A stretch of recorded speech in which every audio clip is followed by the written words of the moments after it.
¿Cuántos quisieran ser como Urías, fieles hasta la muerte, leales a los principios, leales a la misión, seguidores del Cordero, no seguidores de hombres? Vamos a orar. Padre amado que estás en los cielos, una vez más, Señor, te agradecemos por todas las actividades del día, porque tu Espíritu se ha movido, porque muchos están tomando decisiones en su corazón, porque estamos aprendiendo, porque estamos congregados, juntos, alabando tu nombre. Y ahora, Señor, al final del día, una vez más, suplicamos la presencia y el trabajo maravilloso de tu Espíritu Santo. Tu Espíritu inspiró hoy al escritor bíblico y suplicamos que esta noche ilumine nuestro entendimiento para sacar las lecciones que pueden ser aplicadas a nuestra vida.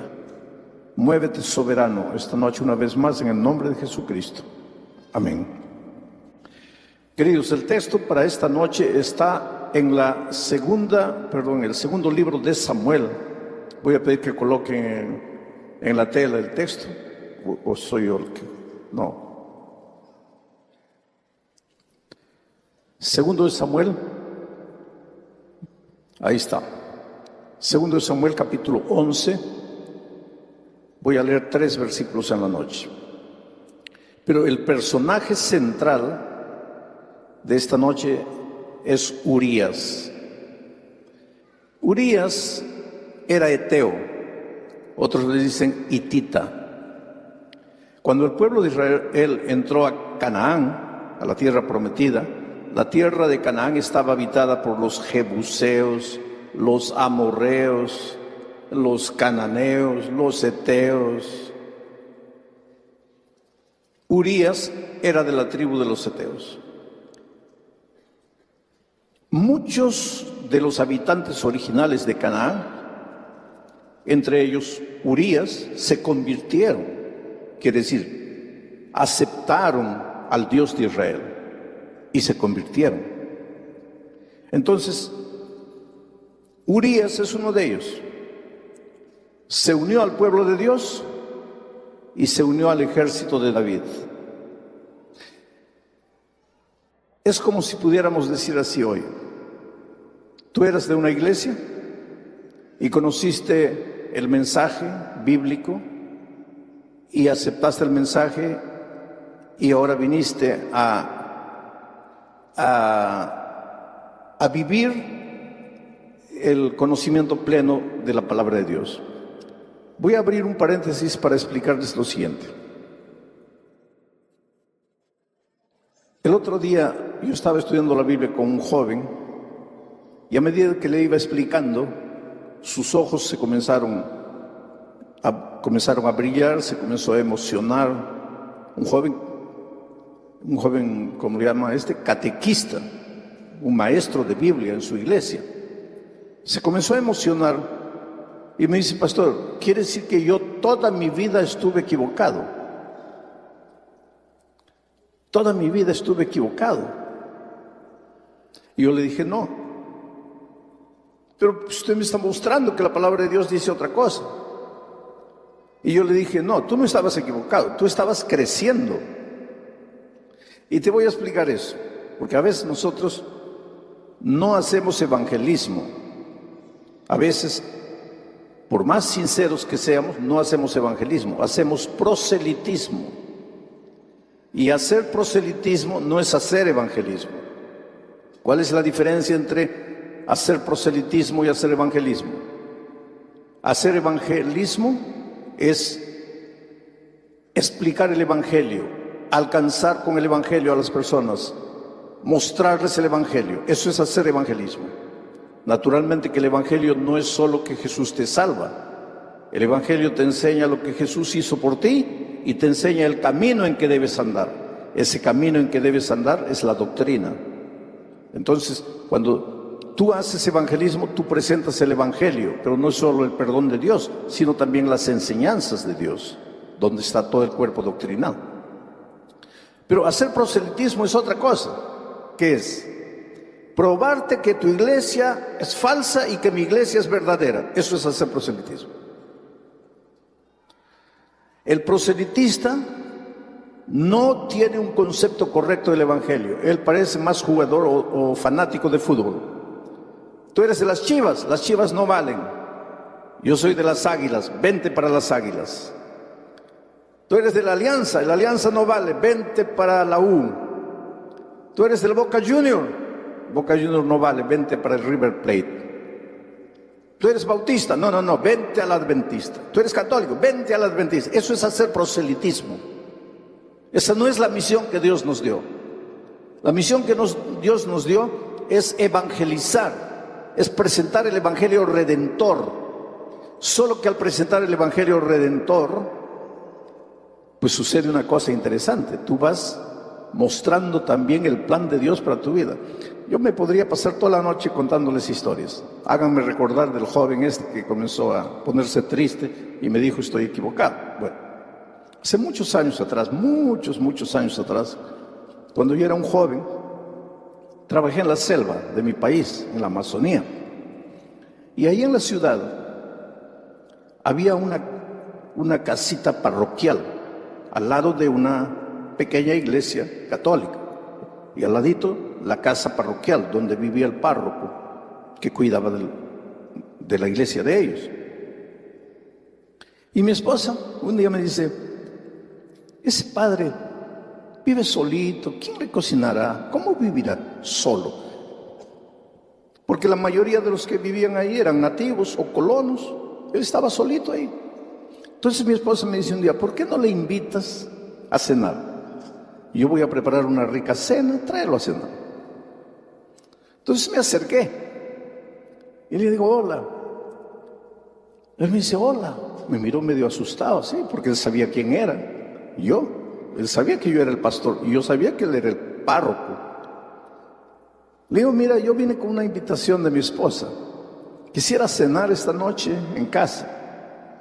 Él se quedó así medio asustado, ¿no? El pastor adventista lo estaba invitando a cenar en su casa.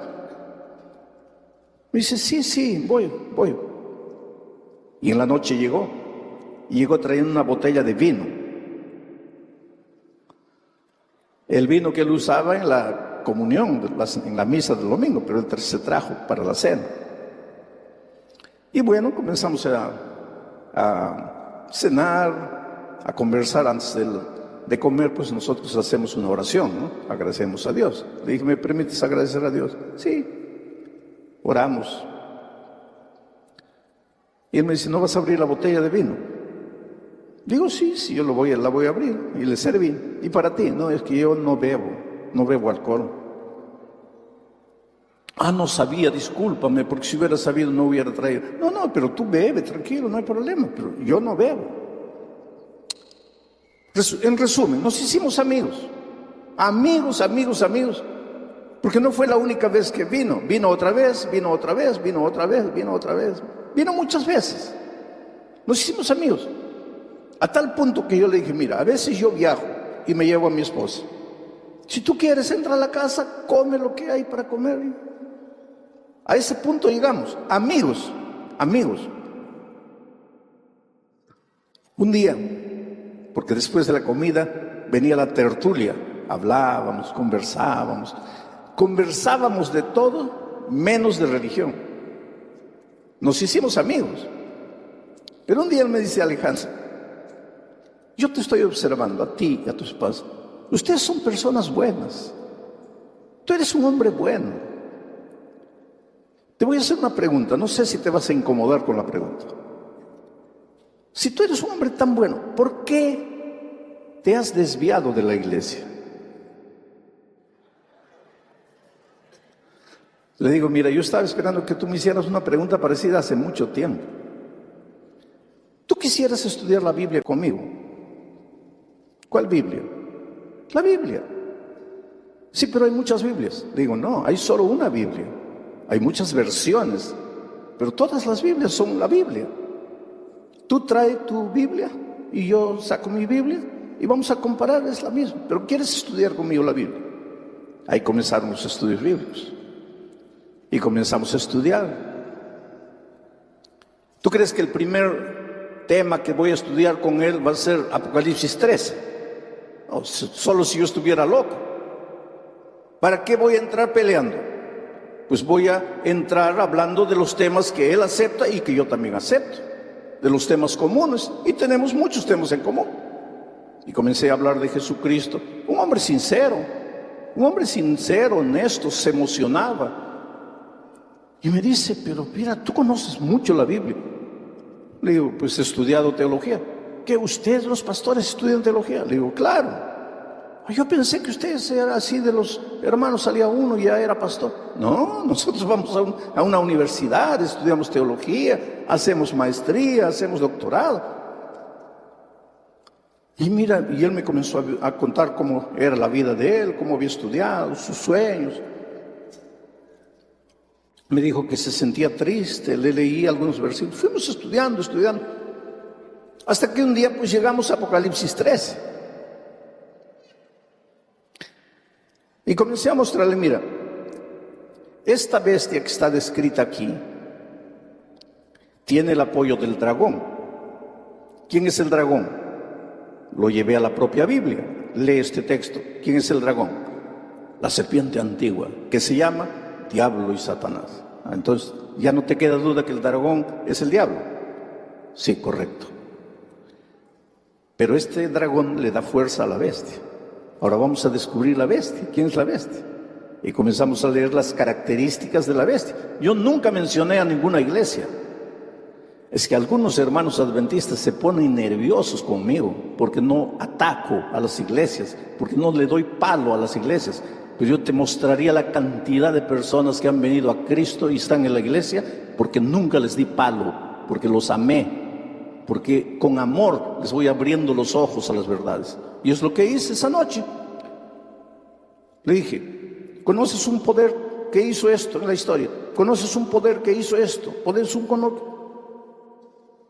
Y yo lo veía a él temblando, las manos le temblaban.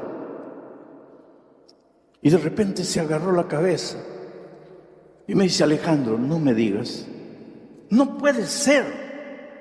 ¿No puede ser qué? No es verdad. No es verdad que yo no te estoy diciendo este o este. Tú estás sacando tus conclusiones delante de la palabra de Dios y no con mi Biblia, con tu Biblia. Pero no es verdad. Bueno, ya ese es un asunto tuyo y de Dios. Yo no te puedo decir, creen esto, creen aquello. Tú eres un hombre sincero. Ahora tú haz lo que la palabra de Dios te dice. Él salió molesto, salió triste, salió con lágrimas en los ojos. Al día siguiente no apareció. Al otro día no apareció. Al otro día no apareció. No apareció una semana, yo viajé, volví. Mi esposa me dice, él desapareció. Me fui a la casa parroquial. Miré por la ventana, miré por la rendija, la casa estaba vacía, no había nadie. Evidentemente él desapareció completamente.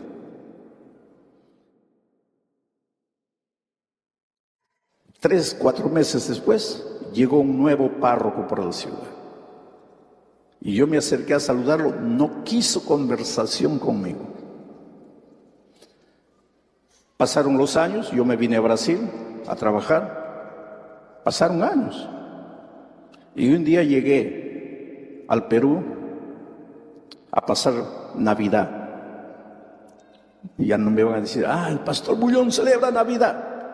Yo llegué a pasar Navidad. La Navidad que el mundo, 25, mejor no voy a decir Navidad. Yo llegué a pasar el 25 de diciembre. Eso sí está bien, ¿no? Porque Navidad es pecado, ¿no? Entonces, 25 de diciembre, llegué. Y estaba caminando por el Jirón de la Unión. ¿Cuántos peruanos hay aquí? Bueno, ¿conocen el Jirón de la Unión? Estaba caminando por ahí. Y de repente veo allá a unos 20 metros al padre. Nunca más lo vi después de aquella noche. Y fui a su encuentro. Él se metió, por eso pregunté si hay peruanos, él se metió a las galerías Bosa, ahí. Y yo fui atrás. Y él se escondió atrás de un kiosco. Y yo fui lo vi por todo lado. No lo encontré. Terminó las vacaciones, regresé al Brasil. Unos 4 meses después recibo una carta, y era carta de él. Él había escrito la carta a la Unión Peruana, y la Unión Peruana me la remitió. Y en esa carta decía así: Alejandro, no estuviste engañado, era yo, pero me escondí. Desde aquella noche nunca más tuve paz en mi corazón. Desde aquella noche lucho de día y de noche con mi conciencia. Pero yo ya he ido demasiado lejos. Para mí ya no hay retorno. Por favor, no me busques más. Yo sé que un día voy a tener que rendir cuentas de todo, pero no quiero pensar en eso. Entonces, yo de vez en cuando me acuerdo, oro por él. Porque espero que un día la palabra sembrada fructifique en el corazón de él.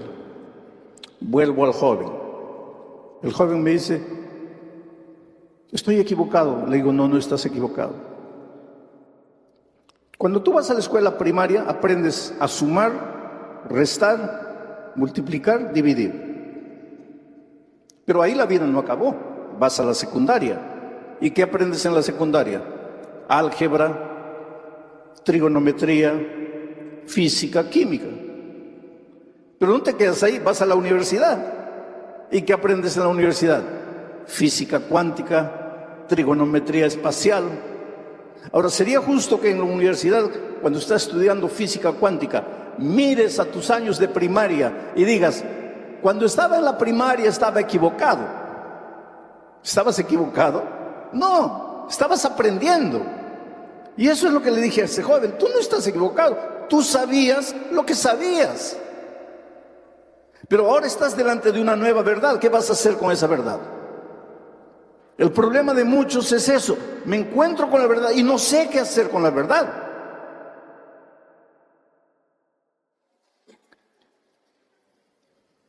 ¿Te acuerdas la historia de Pedrito? Pedrito vio a su hermana María, de 12 años, preparando la carne para colocar en la asadera. Pero la asadera era de forma rectangular y María estaba cortando la carne de forma redonda. Ahora no salgan diciendo aquí: Pastor Bullón dice que podemos comer carne. Yo te estoy contando una historia. Entonces olvídate de la carne, vamos a decir gluten. Está cortando el gluten de manera redonda, para colocar ahí en la asadera. La asadera es rectangular. Entonces Pedrito le pregunta: María, ¿por qué estás colocando la carne redonda si la asadera es rectangular? Y ella levanta los hombros y dice: no sé, mamá hace así, yo hago así. Pedrito va donde la mamá: mamá, ¿por qué María y tú cortan la carne redonda si la asadera es rectangular? Y la mamá levanta los hombros y dice: no sé, mi mamá hacía así, yo también hago. Pedrito va donde la abuela: abuela, ¿por qué María, mi mamá y tú cortan la carne redonda si la asadera es rectangular? La abuela dice: no sé, hijo, mi mamá hacía así y yo también hago. Para suerte de Pedrito, la bisabuela todavía estaba viva. Bisabuela, ¿por qué todas las mujeres de esta familia cortan la carne redonda si la asadera es rectangular? Y la bisabuela dice: mira, hijo, yo te voy a explicar por qué yo lo hacía. Porque cuando yo era jovencita, éramos pobres y solo teníamos una asadera que era redonda. Entonces, para que cupiese la carne, teníamos que cortarla redonda. Ahora, ¿por qué la tonta de mi hija, mi nieta, mi bisnieta siguen haciendo la misma cosa? Yo no sé. Es que eso es lo que pasa con las personas. Conocen la palabra de Dios. No, pero mi mamá, pero mi abuela, pero mi bisabuela. Ahora, tú tienes que confrontarte con la realidad, con la verdad. Yo ya les he dicho que con el instrumento llamado amor, Dios me ha ayudado a traer muchas personas a la iglesia de Dios. Y he descubierto una cosa: que los hititas, quiere decir los que vienen de otras iglesias, han sido en sus iglesias fieles, han servido a Dios con toda sinceridad, y cuando se vuelven adventistas, son tan fieles y tan sinceros, y a veces mucho mejor que los adventistas que nacieron en la iglesia, porque vienen con toda la sinceridad de su corazón y con el mismo fervor que servían a Dios allá. Ahora que conocieron más luz, continúan sirviendo a Dios. Ese era Urías. Urías era así. Urías era eteo, no ateo, eteo. Pero cuando llegó al pueblo de Israel, él aceptó al Dios de Israel y se convirtió. Y formó parte del ejército de David y se volvió mucho mejor que muchos israelitas. Y esta noche vamos a ver. Vamos al texto inicial, que no es este. El pueblo de Israel había ido a la guerra. Joab, el general de David, estaba al mando de los ejércitos. Ahora, miren lo que dice. Y sucedió un día, les hago una pregunta, ¿dónde estaba el ejército de David? En la guerra. Y sucedió un día, al caer la tarde, que se levantó David de su lecho. ¿Dónde estaba el ejército de David? En el campo de batalla. ¿Y dónde estaba David? En el palacio. Al caer de la tarde. ¿A qué hora es el caer de la tarde? A las 6 de la tarde. ¿Y qué hizo David a las 6 de la tarde? Se levantó de su lecho. Entonces, ¿qué había estado haciendo toda la tarde? ¿Y dónde estaba el ejército? ¿Y el rey? Ahí ya comenzaron los problemas para el rey. Porque cuando es hora de trabajar hay que trabajar, creo. Y cuando es hora de dormir hay que dormir. ¿Por qué el rey no estaba preocupado, no estaba concentrado, pensando cómo está mi ejército, cómo estarán los soldados, les faltará pan, les faltará agua? No, él durmiendo. Y mente ociosa es taller del diablo. El diablo a veces está cansado, no quiere tentar. Él se cansa también a veces, de tanto tentar se cansa. Y dice, no, hoy no voy a tentar a nadie. Pero cuando ve a uno con mente ociosa, el pobre no resiste la tentación y cae. Y tienta. Porque la mente, lo primero que el diablo necesita para realizar su plan es una mente ociosa. Una mente que no está haciendo nada. Ahí estaba David con la mente ociosa, se levanta a las 6 de la tarde, cuando es hora ya debería a esa hora llegar la gente para dormir, él recién levantándose. Y sube al balcón y mira a una mujer bañándose. Y él es el rey, él tiene poder, él manda, él ordena, él determina. Él no pide favores, él es el rey. Es interesante que cuando el pueblo de Israel le dijo a Samuel, danos un rey, Samuel le dijo, ustedes no saben lo que están pidiendo, se van a arrepentir. No, pero todas las naciones tienen un rey. Sí, porque todas las naciones no tienen a Dios. El rey del pueblo de Israel es Dios. ¿Para qué quieren rey humano? No, pero ¿qué queremos? Les dieron reyes y los reyes los hicieron sufrir. Ahora, queridos, cuando este incidente sucedió, David ya había matado al león, ya había matado a Goliat. David ya había sido ungido, David era rey. David había hecho cosas grandiosas para Dios. Quiere decir que un hombre que ha sido grande en el servicio de Dios, un hermano que ha hecho tantas cosas, ha ganado almas, ha dirigido iglesias, ha sido anciano de iglesia, también corre el riesgo de caer. Cuando en un momento tu cabeza está ociosa, sin pensar en cosas buenas, va a pensar cosas malas. Vio a la mujer, se enamoró de la mujer y usó mal su poder. Porque cuando Dios te confía el poder, es para construir, no para destruir. Cuando Dios te confía el poder, es para hacer felices a las personas, no infelices. Pero él usó el poder en provecho propio y mandó, ordenó, determinó, traigan a esa mujer. Y pecó con la mujer. Un tiempo después, la mujer viene con la noticia, estoy embarazada. ¿Qué explicación le iba a dar esa mujer al esposo? ¿Cómo me embaracé si hace meses tú estás en la guerra? ¿Cómo? ¿Cómo me embaracé? Fue al rey y le dijo: David, estamos en problemas. Cuando mi esposo llegue y yo esté embarazada, ¿qué explicación le voy a dar? El rey tenía el poder. Mandó un mensajero a los campos de batalla, le dijo al general Joab: mándamelo a Urías. Urías el Eteo.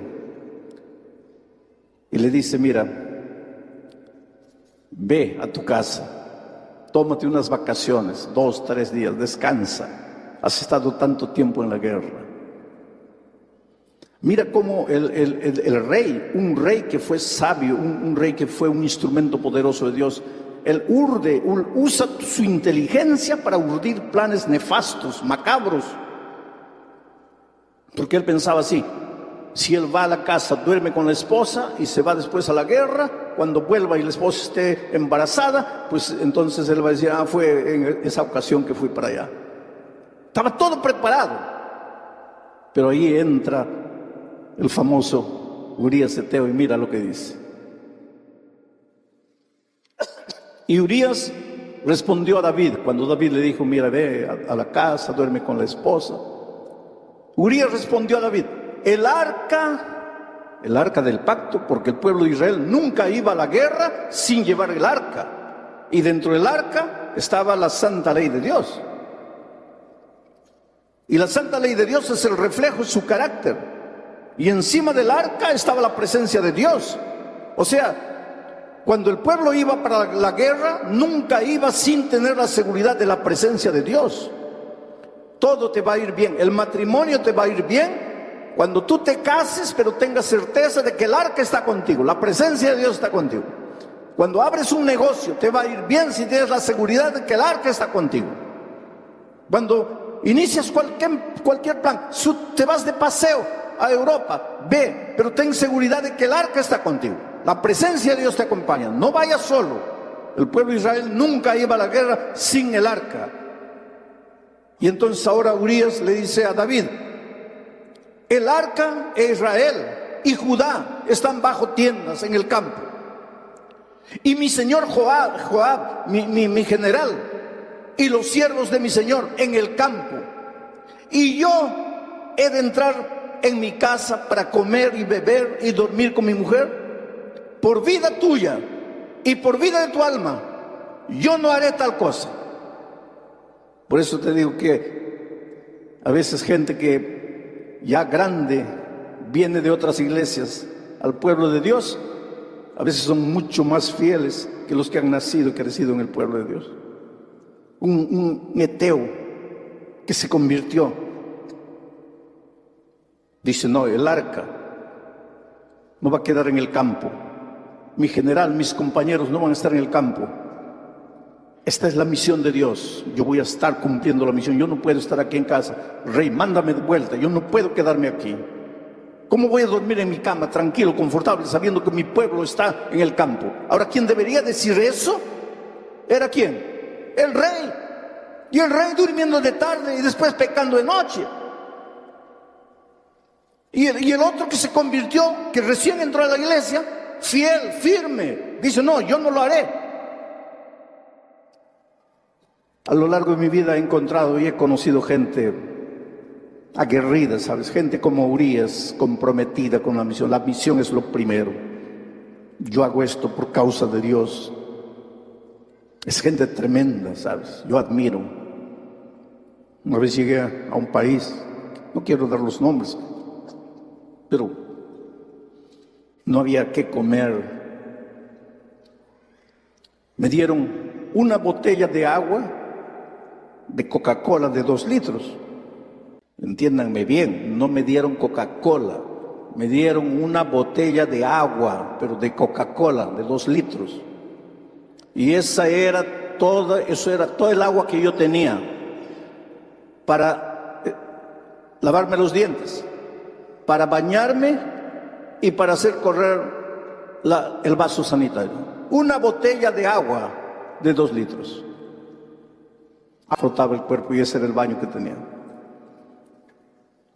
Un hombre duro, un pastor así, duro, para resistir el dolor, las dificultades que se creaban ahí, que los nativos le criaban a él.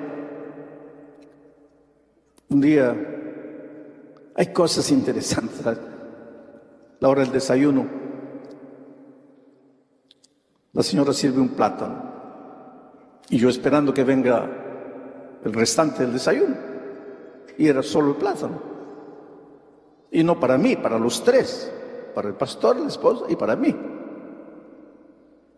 Y yo le digo, ¿eso es todo? Me dice, pastor, eso es todo, y usted va a aguantar 4 días aquí conmigo. Estamos racionando todo para los 4 días. Vamos a orar.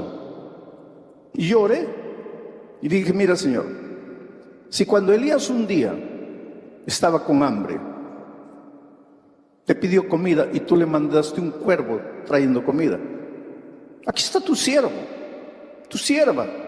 Yo he llegado aquí a predicar el Evangelio. ¿Nos vas a dejar con hambre? Mándanos un cuervo, mándanos a alguien, tráenos comida. Y cuando estamos así, tocan la puerta abajo. El pastor vivía en el 2º piso. Mira por la ventana, sí. Y después viene y me dice, oye, hay una hermana, pero quiere hablar contigo. Bajé. La hermana tenía una cesta. Abrió el trapo y sacó de la cesta un tamal de plátano. Me dice, mi esposo fue al interior, trajo un racimo de plátano salvaje. Yo he preparado 10 tamales para vender, pero he decidido traerle este tamal, porque sentí en mi corazón que Dios me dijo, lleva para el pastor visitante. Y yo subí, y cuando llego arriba, le digo, mira, Dios no nos mandó un cuervo, pero nos mandó una linda hermana trayéndonos un pastel de banana. Él me dice, pastor, no coma. ¿Cómo no coma? Estamos con hambre. No coma. Gracias. Agarra el pastel y agarra un pedazo y le da al perro. Digo, ¿qué estás haciendo? Para nosotros. No, pastor, calma. Deja que el perro coma. Si el perro no muere en 5 minutos, nosotros comemos. Le digo, mira, quien nos trajo el pastel es una hermana. Él me dice, no, pastor, usted no conoce. Usted no sabe dónde está. Tenemos que tener cuidado para todo. Podemos ser envenenados.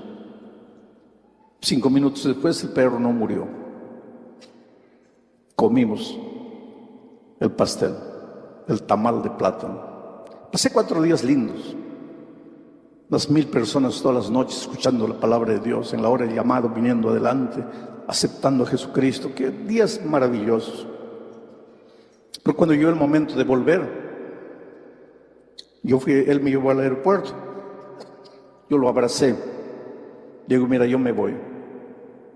Aguanté 4 días, pero me voy. Pero tú estás una semana y un mes y otro mes y otro mes y un año y otro año. ¿Cómo aguantas? Y él me dijo una cosa tremenda. Pastor, yo amo a esta gente. Ahí me dio vergüenza, hermanos. Ese es pastor. Ese no está preguntando, ¿hay escuela para mi hijo? ¿Hay trabajo para mi esposa? No. Yo amo a esta gente. Ese es pastor. Yo no. ¿Qué sufro yo? Viajo de avión, me dan comida, nunca me falta comida. Ustedes, los hermanos, me aman. No creo que uno de ustedes me va a matar, me va a envenenar. Ama a esa gente. Esos son los Urías modernos. ¿Cómo puedo yo vivir tranquilo cuando mi pueblo está allá, cuando el arca de Dios, cuando hay una misión para cumplir? No puedo. Yo no puedo entrar, acostarme dejando la misión inconclusa. Yo me acuerdo del pastor Davis, que fue el primer misionero a Ecuador. La próxima semana, a partir del miércoles, estaré en Ecuador. 4 días de evangelismo ahí en la ciudad de Quito y una noche en Guayaquil. El pastor Davis fue el primer misionero a Ecuador. Cuando llegó ahí no había un miembro de iglesia. Él llegó con la misión de evangelizar, recién casado con su joven esposa. Americanos salieron de este país y fueron para allá. Nosotros los hispanos tenemos una gratitud con los pioneros americanos que dejaron el conforto, la comunidad de su ciudad y fueron a evangelizarnos a nosotros. Nadie lo recibió, porque el país pues no era adventista. Era un país duro. Él no era bienvenido. Nadie lo recibió. Sufrió. Y de repente la esposa queda embarazada. Ningún hospital quiso prestarle atención médica. Y cuando llegó el momento de nacer el niño, ningún hospital aceptó a la señora para dar a luz. Pero ya había pasado casi un año y él había evangelizado ya unas 13 personas. Digo, había evangelizado. Porque él no llegó allá diciendo, te voy a probar que tu iglesia no vale, que la mía es la verdadera. No, así no se evangeliza. Él evangelizó. Ya había evangelizado 13 personas. Una de las señoras ayudó a la esposa a dar a luz. La niña nació, una niña linda. La mamá murió. El pueblo no dejó, no permitió que esa joven señora muerta fuese enterrada en un cementerio. Esos 13 nuevos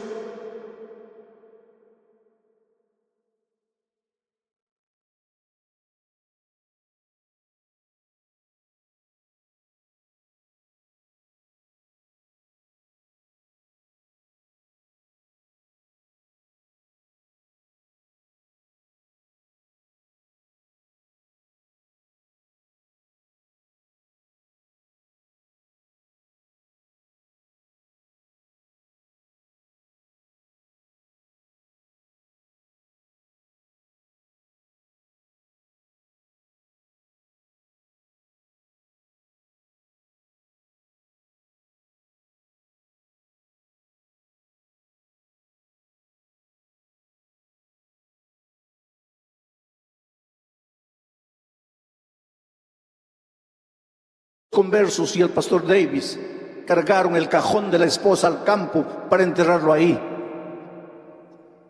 En ese tiempo no había WhatsApp, en ese tiempo no había correo de 3 días, no había avión, los viajes eran por navío. Cuando la Asociación General se enteró, ya habían pasado 2 meses y mandaron una orden: pastor, regrese inmediatamente. ¿Cómo está ahí solito con la niña? Regrese inmediatamente. Y él les respondió: no iré. Mi esposa y yo llegamos a este país con un sueño: establecer la iglesia aquí. Y yo solo saldré de este país cuando el sueño de mi esposa y el mío se hayan realizado. Ese es el Urias de hoy. Y así como Urias, así como Davis, así como tantos pastores, tantos hermanos, hay gente dispuesta a dar la vida. Porque por ser fiel, piensen en Urias. Si él hubiera dormido en su casa esta noche, no hubiera muerto. Pero no durmió. Ahora el rey lo mandó de vuelta a la guerra. Pero mandó un recado al general: colócalo a Urias en el frente de la batalla y abandónenlo ahí. Los soldados enemigos lo mataron, pero en realidad quien lo mató fue el propio rey. El hombre de Dios, el ungido. Nosotros somos seres humanos, queridos. Por eso la Biblia dice: maldito el hombre que confía en el hombre. Por eso yo he hecho en mi vida, en mi ministerio, un voto con mi propio Dios. Jamás voy a permitir que las personas me sigan a mí. Olvídense de mí. Yo vengo para que ustedes sigan a Jesucristo. Enamórense de Jesucristo. Síganlo hasta el fin. El elemento humano es apenas un instrumento. No sigan al elemento humano, porque hasta un ungido de Dios puede caer. Y ay de ti si tú seguiste al hombre. En ese día tu fe cae, tu fe se acaba. Pero si tú sigues al Cordero, lo vas a seguir por toda la eternidad. David falló y falló feo, pero mi tema no es David, es Urías. Yo termino diciendo que cuando se escribe la genealogía del Señor Jesucristo, y eso está en Mateo capítulo 1, versículo 6, miren lo que se escribe. Isaí engendró al rey David, y el rey David engendró a Salomón.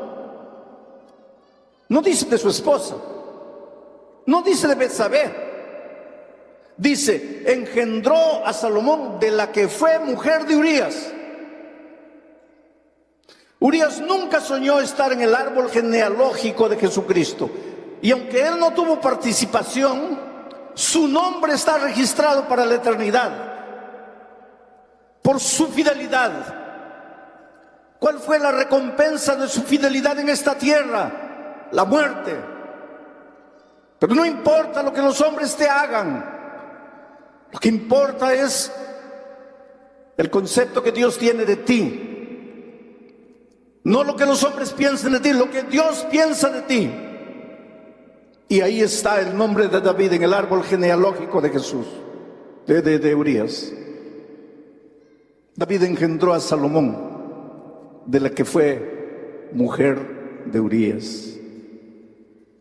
Voy a pedir a Zaida que venga para cantar, porque quiero preguntar esta noche: ¿cuántos Urías, cuántos quisieran ser como Urías, fieles hasta la muerte, leales a los principios, leales a la misión, seguidores del Cordero, no seguidores de hombres? ¿Cuántos quisieran decir esta noche: Señor, hazme como Urías? Mientras Zaida canta, levántate ahí en pie.